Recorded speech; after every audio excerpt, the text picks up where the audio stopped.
പെഹൽഗാം ആക്രമണത്തോടെ രാജ്യത്തെ വിഭജന സിദ്ധാന്തത്തിന് വീണ്ടും ശ്രദ്ധ ലഭിക്കുകയാണ്. രാജ്യം ഇന്ന് നേരിടുന്ന ഏറ്റവും വലിയ പ്രശ്നം വർഗീയതയും ഭീകരതയുമാണ്. ഭീകരർ ഈ ഭീകരതയ്ക്ക് ഊന്നുവടി കൊടുക്കുമ്പോൾ വർഗീയത ആ വടി കയ്യിലേന്താൻ നിൽക്കുകയാണ്. പൊതുവെ മതത്തിൻ്റെ പേരിൽ അസഹിഷ്ണുത പരത്താൻ ശ്രമിക്കുന്ന സംഘപരിവാർ ഇപ്പോൾ അത്യാഹ്ലാദത്തിലാണ്. കാശ്മീരിലെ പെഹൽഗം ഉല്ലാസ കേന്ദ്രത്തിലെത്തിയ സഞ്ചാരികളുടെ പേര് ചോദിച്ചും നാട് ചോദിച്ചും മതം ചോദിച്ചും ആളുകളെ ഭീകരർ കൊന്നു എന്നതാണ് ഈ വിഷയത്തിൽ വർഗീയതയും വംശീയതയും തിരികെ കയറ്റാൻ ചിലർ വെപ്രാളപ്പെടുന്നതിൻ്റെ പ്രധാന കാരണം.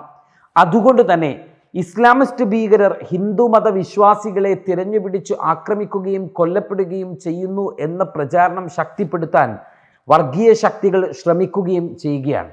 ആദ്യമേ പറയട്ടെ, ഭീകരതയുടെ മതം അത് ഭീകരത തന്നെയാണ്. ഒരു നിരീക്ഷകൻ അയാളുടെ യൂട്യൂബ് ചാനലിൽ പറയുന്നത് കേട്ടു, മതമാണ് ഭീകരത പടർത്തുന്നത്, പ്രത്യേകിച്ച് ഒരു പ്രത്യേക മതവിഭാഗം, അവരെ സൂക്ഷിക്കണം, കൈകാര്യം ചെയ്യണം എന്നുമൊക്കെ. ഇസ്രയേൽ ഹമാസിനെ കൈകാര്യം ചെയ്യാൻ ഗസയെ ചുടലപ്പറമ്പാക്കിയത് എങ്ങനെയാണോ അതുപോലെ ഇത്തരം സാഹചര്യങ്ങളെ നേരിടണമെന്നും അയാൾ പറയുന്നു. ഭീകരരെ ഇത്തരത്തിൽ നേരിടണം എന്ന പ്രശ്നമാണ് അദ്ദേഹം ഉന്നയിക്കുന്നതെങ്കിൽ ഭീകരരെ അവരർഹിക്കുന്ന പ്രാധാന്യത്തോടുകൂടി നേരിടണം. അതിൽ ആർക്കാണ് ഇവിടെ രണ്ട് അഭിപ്രായം? പക്ഷേ വാക്കുകൾക്കിടയിൽ സംഘപരിവാരം ഉദ്ദേശിക്കുന്നവ നിഴൽ പോലെ വ്യക്തമാണ്. ശത്രുവിൻ്റെ ആയുധമെടുത്തുള്ള ഭീകരതയെയും അതുവഴി ജനതയെ വിഭജിക്കാൻ ശ്രമിക്കുന്ന സംഘപരിവാറിൻ്റെ വർഗീയ ഭീകരതയെയും രാജ്യം ഒറ്റക്കെട്ടായി തോൽപ്പിക്കുക തന്നെ ചെയ്യും എന്നാണ് അദ്ദേഹത്തിനൊരു മറുപടിയായി പറയാനുള്ളത്. വർത്തമാന ഇന്ത്യയിൽ മുസ്ലിങ്ങൾക്കെതിരെ കടുത്ത വർഗീയതയും വംശീയതയും പ്രചരിപ്പിച്ചും അവർക്ക് നേരെ ആക്രമണങ്ങൾ നടത്തിയും അവരുടെ ആരാധനാലയങ്ങൾ തകർത്തും പിടിച്ചെടുത്തും ഈ സംഘപരിവാർ മുന്നേറുമ്പോൾ എരിതീയിൽ എണ്ണയൊഴിക്കാൻ സംഘപരിവാർ ഇവിടെ കാത്തിരിക്കുകയുമാണ്. ഇനി ഇത്തരക്കാർ അറിയാൻ ചിലത് പറയട്ടെ. നമ്മുടെ രാജ്യം, ഇന്ത്യ മഹാരാജ്യം അസ്ഥിരമാവണമെന്ന് ആഗ്രഹിക്കുന്നത് ഇതേ ഭീകരരാണ്.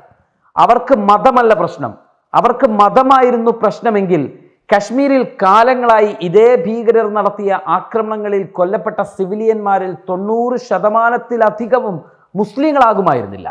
പട്ടാളക്കാർ മാത്രമല്ലല്ലോ കശ്മീരിൽ മരിച്ചു വീണത്, സിവിലിയന്മാർ എത്രയോ അധികം ഉണ്ടായിട്ടില്ലേ? കശ്മീരിൽ മുസ്ലിം ഭൂരിപക്ഷം തന്നെയല്ലേ ഇപ്പോഴും? ആ സംസ്ഥാനത്തിൻ്റെ പൊതു സ്വഭാവവും മതപരമായി അങ്ങനെ തന്നെയല്ലേ? അങ്ങനെ നോക്കുമ്പോൾ ഭീകരർക്ക് പ്രശ്നം മതമല്ല, അവരുടെ പ്രശ്നം രാജ്യം അസ്ഥിരമാവലാണ്. അവർ നമ്മുടെ രാജ്യത്തെ അസ്ഥിരപ്പെടുത്താൻ ഏത് മാർഗവും സ്വീകരിക്കും. അവർക്കറിയാം ഇന്ന് ഇന്ത്യയിൽ മതപരമായ പ്രശ്നങ്ങൾ അധികരിച്ചു വരികയാണ്. ഇവിടെ മതം പറഞ്ഞ് തങ്ങൾ ആളുകളെ കൊന്നാൽ ഇതേ രാജ്യത്തെ ജനങ്ങൾ രണ്ടായി തമ്മിലടിക്കുമെന്നും അങ്ങനെ വന്നാൽ തങ്ങളുടെ അജണ്ടകൾ നടപ്പിലാകുമെന്നും അവർ വിശ്വസിക്കുന്നു. അമേരിക്കൻ വൈസ് പ്രസിഡന്റ് JD വാൻസും കുടുംബവും ഇന്ത്യ സന്ദർശിക്കുന്ന വേളയിൽ തന്നെ ഇത്തരം ഒരു ആക്രമണം നടത്തിയതിലൂടെ ഇന്ത്യ സുരക്ഷിതമല്ലെന്ന് ലോകത്തെ അറിയിക്കാൻ കൂടി അവർ ആ പദ്ധതി നടപ്പിലാക്കി. അതിലൊരു രാഷ്ട്രീയം കൂടിയുണ്ട്. ആ കുടിലതയുടെ രാഷ്ട്രീയവും നമ്മൾ തിരിച്ചറിയണം, നേരിടണം. ഇവിടെ വെറുപ്പ് പടർത്താൻ ശ്രമിക്കുന്ന സംഘപരിവാറിനോട് പറയാനുള്ളത്, ഇവിടെ രാജ്യത്തിൻ്റെ കൂടെ നിൽക്കുകയാണ് നിങ്ങൾ ആദ്യം ചെയ്യേണ്ടത് എന്നാണ്. ഭീകരരുടെ കളിപ്പാവയായി മാറുകയല്ല, അവരുടെ അജണ്ടകളിൽ വീണു പോകുന്ന മണ്ടന്മാരാവുകയല്ല നിങ്ങൾ ചെയ്യേണ്ടത്. മറിച്ച് രാജ്യത്തെ സൈനികർക്കും ഇവിഷയത്തിൽ ഭരണകൂടം സ്വീകരിക്കുന്ന ശരിയായ തീരുമാനങ്ങൾക്കും ഒപ്പം ചേർന്ന് പിന്തുണ നൽകുകയാണ് ഈ അവസരത്തിൽ വേണ്ടത്. പറഞ്ഞല്ലോ, ഇതാദ്യമൊന്നുമല്ല കശ്മീരിൽ ആക്രമണം നടക്കുന്നത്. പക്ഷേ സഞ്ചാരികൾക്ക് നേരെ ഇത്ര ക്രൂരമാം വിധം ആദ്യവുമാണ്. അതിനെ ആ ഗൗരവത്തിൽ രാജ്യം നേരിടുമ്പോൾ ആ ഗൗരവത്തോടുകൂടി ആ രാജ്യത്തിൻ്റെ വിഷയത്തിലും വിഷമതയിലും സമീപിക്കുകയും കൂടെ ചേർന്ന് നിൽക്കുകയുമാണ് വേണ്ടത്. ആ പ്രയാസത്തിലും ഉള്ളുനീറുന്ന സങ്കടത്തിലുമാണ് നമ്മുടെ രാജ്യമുള്ളത്. ഗരിമയിൽ ലോകത്തിൻ്റെ നെറുകയിലാണ് നമ്മുടെ രാജ്യം.